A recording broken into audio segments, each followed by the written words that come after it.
Hello বন্ধুরা, আশা করি আপনারা সবাই ভালো আছেন। এই শীতের মধ্যে আজকে সকালটা খুবই ঠান্ডা ছিল। আমার তো উঠতে দেরি হয়ে গিয়েছিল, এত ঠান্ডা বাতাস বইতেছিল। আমি যে জানলাটা খুলেছি, এত পরিমাণ বাতাস দিচ্ছে বোঝা যাচ্ছে না। আপনাদেরকে বাইরে থেকে দেখাচ্ছি কতটা তীব্র ঠান্ডা বাতাস বইছে। তাড়াতাড়ি আমি রুমে চলে গিয়েছিলাম, এত বাতাস আমার সহ্য হচ্ছিল না। আমার তো একটুতেই ঠান্ডা লেগে যায়। ব্রাশ করে চলে এসেছিলাম পড়তে বসতে। তোমরা কোন কী পরীক্ষার প্রিপারেশন নিচ্ছ অবশ্যই আমাকে কমেন্টে জানাবে। এখন আমি প্রিপারেশান নিচ্ছি WBSSCর গ্রুপ ডির এক্সামে। আগের দিন আমি ঠিক করেই রেখে দিই সকালে উঠে কোন বিষয়টা পড়বো।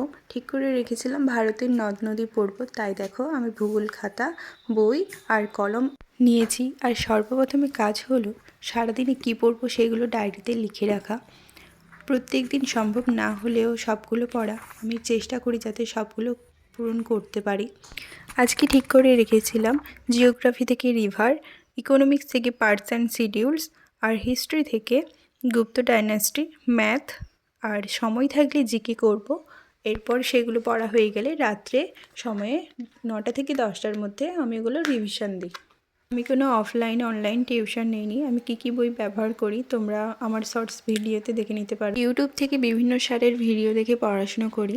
আজকে ভারতের নদ নদী থেকে পড়েছিলাম গঙ্গা, ব্রহ্মপুত্র আর সিন্ধু এবং তাদের উপনদী, আর পড়েছিলাম নদী সঙ্গম আর নদী তীরবর্তী শহরগুলো।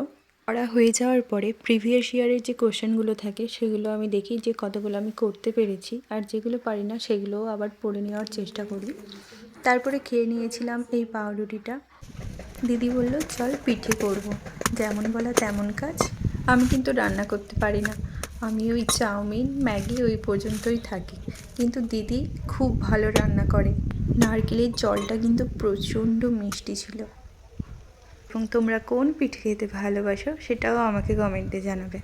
আমি তো পড়তেছিলাম তাই ভিডিও করতে পারিনি, কিন্তু এই দেখো একটা ছোট্ট ক্লিপ নিয়েছি। এটা ভাপা পিঠে করেছিল আর তার সঙ্গে চিতই পিঠাও করেছিল। তারপরে আমি পড়তে বসেছিলাম, কিছু কারণের জন্য ভিডিও করা হয়নি। রাত্রে খেয়েছিলাম গরম গরম ভাত, ডিম ভাজা, কচু আর পালং শাকের তরকারি। তোমাদের যদি ভিডিওটি ভালো লেগে থাকে অবশ্যই লাইক, শেয়ার এবং সাবস্ক্রাইব।